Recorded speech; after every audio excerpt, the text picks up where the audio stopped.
Smile, John. Good evening. It's Sunday, October 5th, 2025. We're in Studio 6A tonight. It's my pleasure and my distinct honor to be speaking with a true World War hero, Mr. John J. Jeckovich. How are you doing? Very good, very good. You're looking well. You're looking well. I see you got your new olive drab sweater on. Yeah. Different sweater every day. You got like a sweater collection. I kind of like it. You're looking well on it.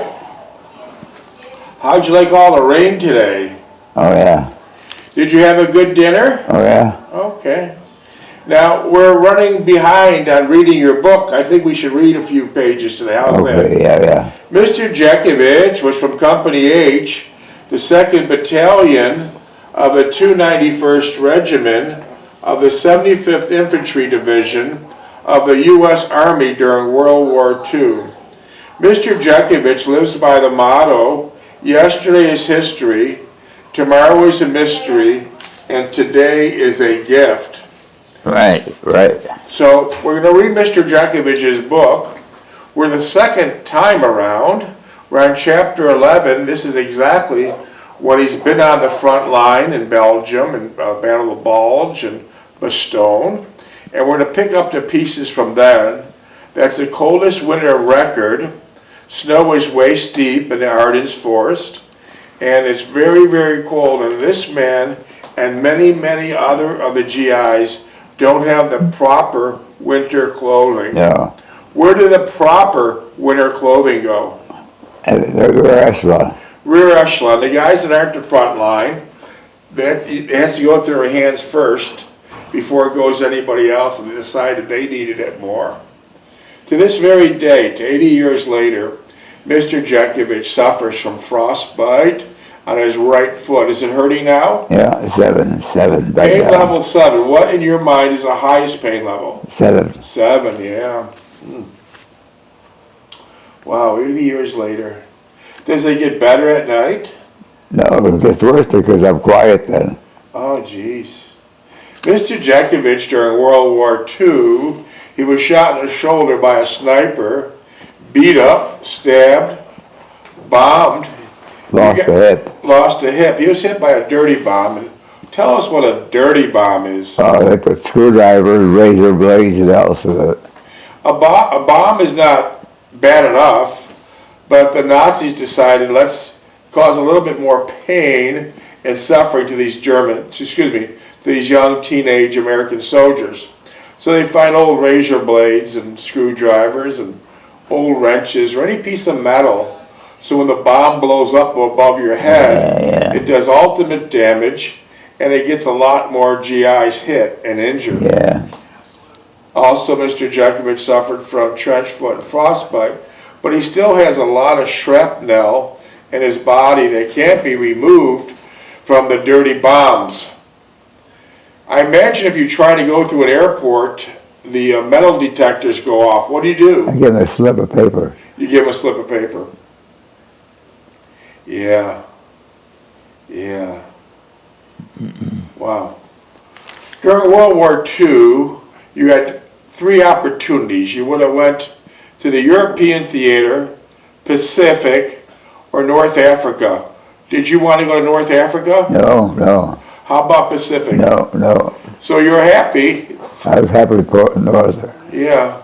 So during World War II, Mr. Jeckovich took the big troop ship over to Europe, and he ended up in the Battle of Bulge and held Bastogne, 97% casualty, and then later helped liberate the concentration camps. So we haven't yet any proper reading of his book in the last couple of days. We're just responding to text messages. We sure do appreciate text messages, but the studio only allows us 30 minutes a night, and then they cut us off. So I say this. I'll ask you one question about the book. It's titled Their Mother's Sons. It takes Mr. Jeckovich from age 11 to his mother's demise at 89, and he stayed with his mother the entire time.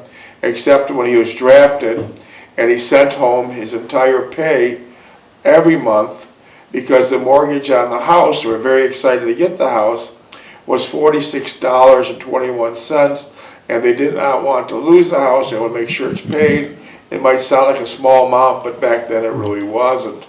And so he sent it over and he continued it, and they lived in the same house to his mother's demise at 89, which was about, I don't know, 50, 60, 70 years. I get tons of questions. We're not going to go in the text. Before I read the book, I should ask you, how much is the book and where can I buy it? You can't, it's not for sale. That's right. The book is not for sale. We're not trying to sell anything. Mr. Jeckovich is not looking for money from anybody. He's okay there. The book was written for a simple reason, to give the younger generation a more wholesome and simpler life, and by examples of Mr. Jeckovich's life. And we emphasize wholesome. We emphasize wholesome. How many pages was that book, by the way? 849. Jeez, that's a big, beautiful book. I know you didn't own a computer, so you didn't have Google. How'd you write this monster book out? Yellow pages. Yellow legal pads, wow. Jeez. That's amazing. I heard you're working on your second book. Yeah. And we're having typed up your first couple paragraphs of that. Wow. Jeez. So here we are, middle of fighting, page 293. Oh, the book's not for sale, but Mr. Jeckovich has over 600 YouTube productions out. And he took the book from page 1 to the end, and now we're reading the book the second time around. And we're on chapter 11, page 293, and this chapter is titled Snow, Bunkers, and Panzers. So it doesn't cost a dime to listen to the book, to hear about every page of the book, because it's all on YouTube. There you go. Here we go, right in the middle of it. Daylight was approaching, and we began to look for a secluded spot to build a makeshift hideaway, out of the tree limbs and branches. We spent the next hour making a large lean-to and camouflaging it so it would not be noticeable from any direction. Wow. It was still snowing, and in a few hours the lean-to would be covered with snow and blending into the landscape. We posted a guard in front of it, but still inside, out of the wind and snow, with instructions to get relieved in every 2 hours. I wrapped myself in a blanket and covered my head and fell asleep. I was awakened by Lape telling me thinking it was my turn to take over the guard. I reluctantly moved to the front of the lean-to, taking my blanket with me. It was daylight, but dingy outside, and I thought it was strange that there were no stray animals about, or at least a deer or raccoon. I looked at my watch, and it was a little bit past 1200 hours, and it would not be dark for another 5 hours. Just as well, we needed to rest, and it gave me an opportunity to figure out our next move. The heavy snowfall had completely covered the outside of the lean-to, and it also acted as a film of insulation. For the inside was fairly comfortable and cozy. We were safe from observation, and I took comfort in that realization. So during the daytimes, you did not travel. No. You laid low. Yeah. And at night you proceeded through the darkness of night. Yeah. I knew if we kept moving, because you're completely separated from your district, from your unit. My unit. You're just gone. There's only 4 of you left. I knew we had to keep moving, but in which direction was paramount concern. Again, I wished I had a map or a compass. Why didn't you have a map or a compass? I didn't have it. Why didn't you have one, though? They didn't issue it. They didn't provide one, It would help a great deal to get us to where we wanted to be much faster. I thought some of the field problems we had back in the States and how they were in comparison to the reality we're facing now. Back then, they tried to keep you informed about the minutest detail, who was on your right, who was on your left, and what was the objective was. Everything was factored in to make you a better soldier, or at least on paper. Yeah. At least on paper. Now, I did not have the slightest idea what was going on, nor did I believe anyone else did.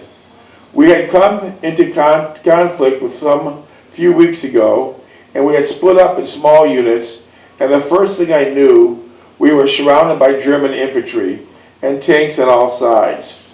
Our ammunition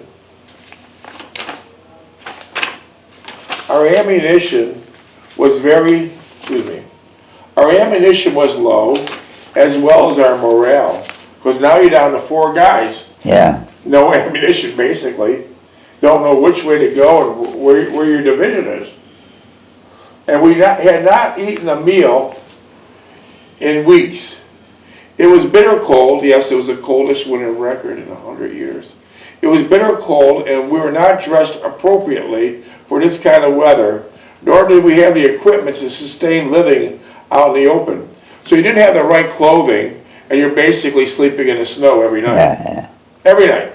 Sleeping in the barn. Once in a while. Yeah. Right. Basically sustaining living out in the open. I did not understand any of it.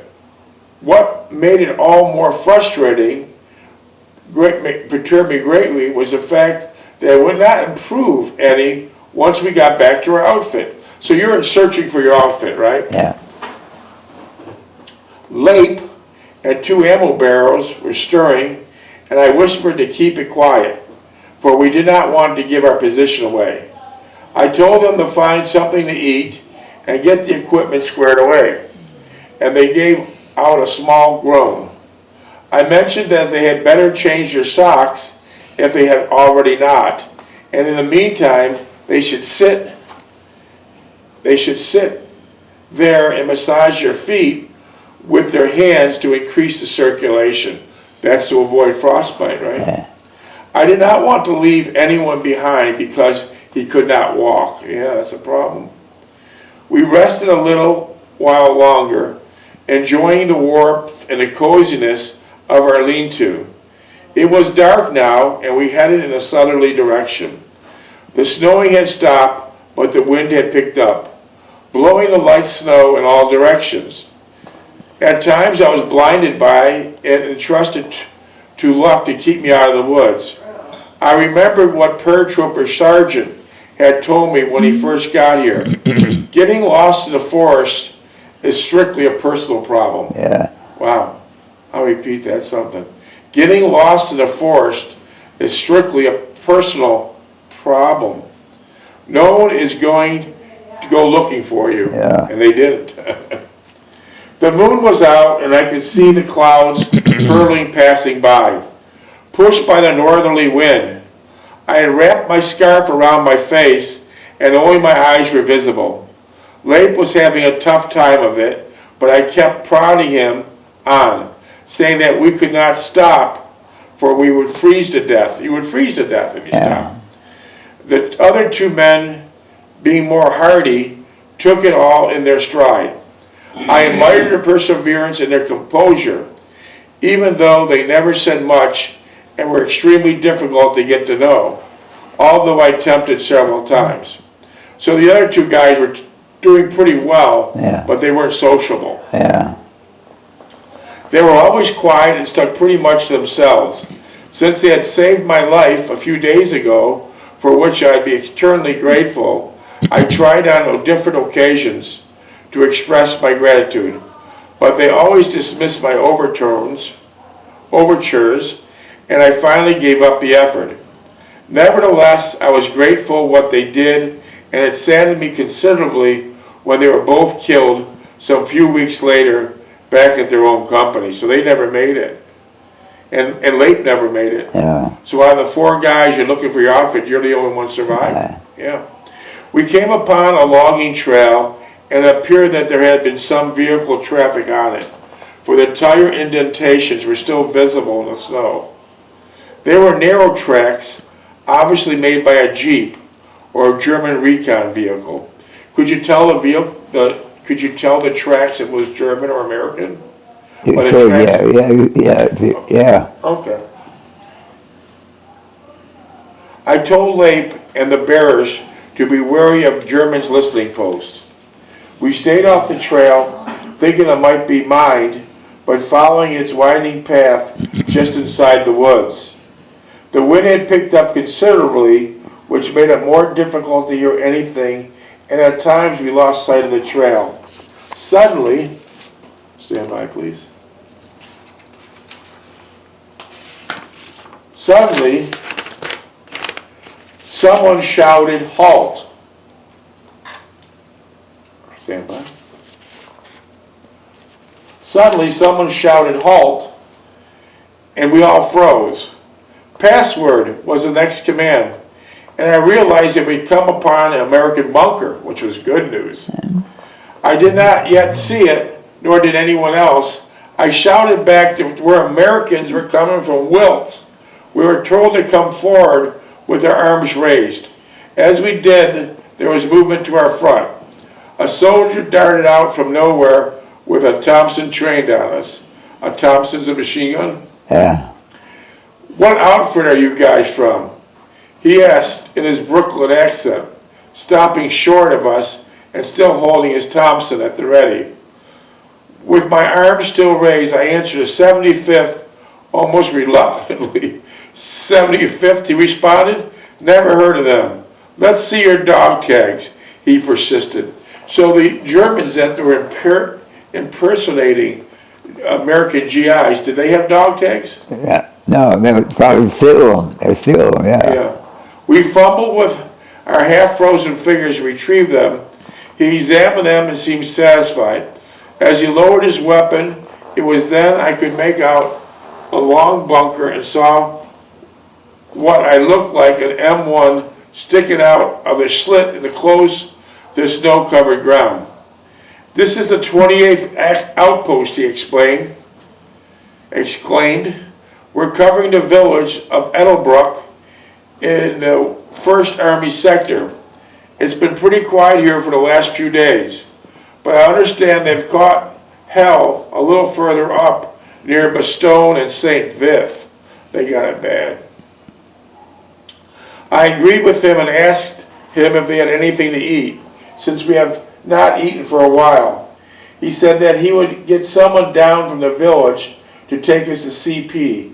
To the CP. What's the CP? Command post. Command post. He crawled back into the bunker, and I could hear him whistle in his SCR 536 walkie-talkie.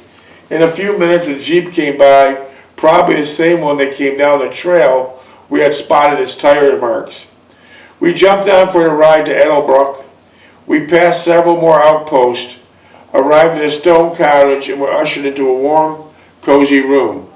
The warmth was intense, and we had been used to the brutal cold outdoors. We were interrogated by the first lieutenant, then given something to eat, along with some steaming hot coffee. That must have tasted really well. Yeah. "You want a coffee now?" No. We were told to bed down in the next room and get some sleep, which we did gratefully. It was daylight when we were awakened by a sergeant and told to get our gear together. We were to travel by truck to where our division was encamped in the 1st Army sector of Grand Manil. That's Belgium. Yeah, some 40 miles northeast of here. Minutes, please.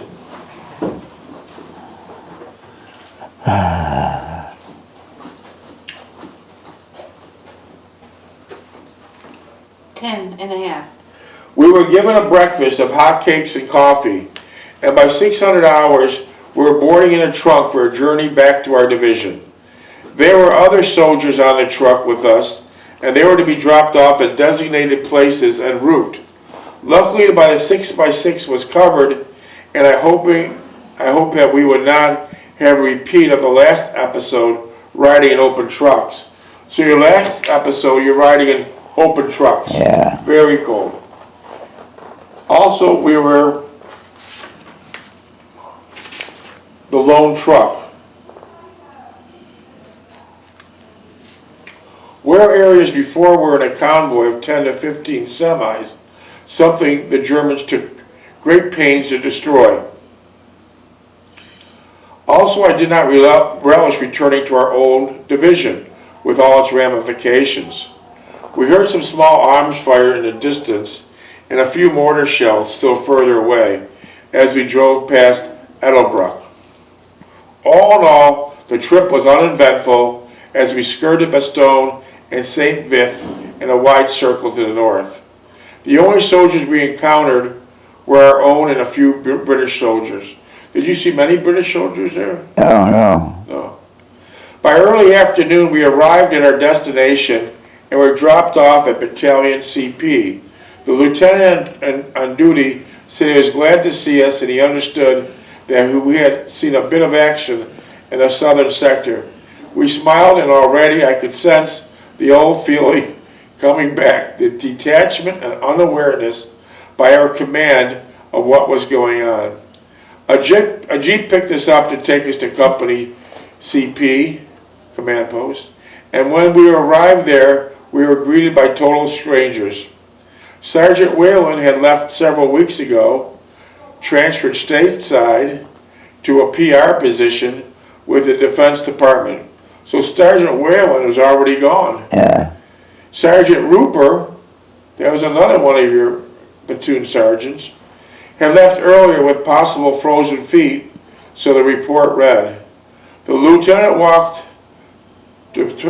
we talked to, whom I've never seen before, was new to the company, just arrived as a replacement. So in essence, what we had started back in the States with Captain Goodnight, departing several weeks ago before we shipped out, is continuing along the same pattern in Belgium. So all the superior officers all went back to the States. Yeah. Yeah. Mm-hmm. It would culminate in exodus and the departure of remaining commissioned and non-commissioned officers. We were strictly on our own, a skeleton of the division, severed by the cadre forest, and left the bureaucracy of the Army to determine our fate and even our lives. The lieutenant told us that our platoon was outposted several miles up the road at the juncture, and that we were in a holding pattern. I mentioned immediately, I mentioned that we did not have a crew weapon and that we were short about 8 men. He immediately discounted my remarks and said that that did not present a problem. So you told him you didn't have your machine guns and you're missing almost all your men.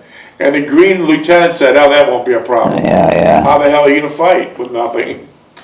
As for the gun, he would see to it that we were supplied. Welcome home, I thought. Suddenly our little escapade at Wiltz looked pretty good compared to what lay ahead of us. We reached the platoon command post and again was greeted by strangers. 6.5. We had acquired a mouthy tally. Let's see. Answer what do you say? We reached the platoon command post and again we were greeted by strangers. We had acquired a mouthy tally for the platoon leader. Yeah. A mouthy tally for the platoon leader. A retread who had gotten himself a battlefield commission through brown-nosing someone. Yeah. I thought by looking at him, he must have been a mail clerk at one time, sucking up to the officers. Yeah. Was that pretty common there? Oh, yeah. So this was a mouthy tally, right? Yeah, Italian, yeah. How'd you get along with him? Huh? How'd you get along with him? Ignore him. Huh? Ignore him.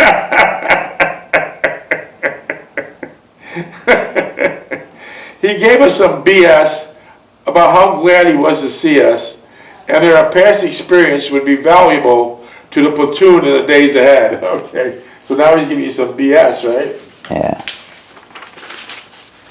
And 2 ammo bearers who saved my life and smiled at one another.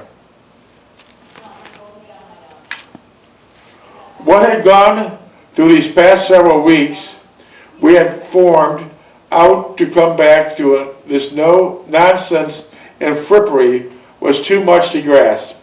We had operated as a team looking out for one another, with only one goal in mind, to stay alive, right? Yeah.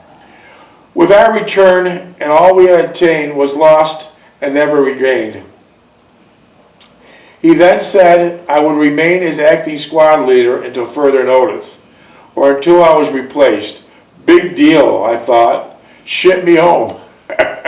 Or better yet, give me my discharge right here and now.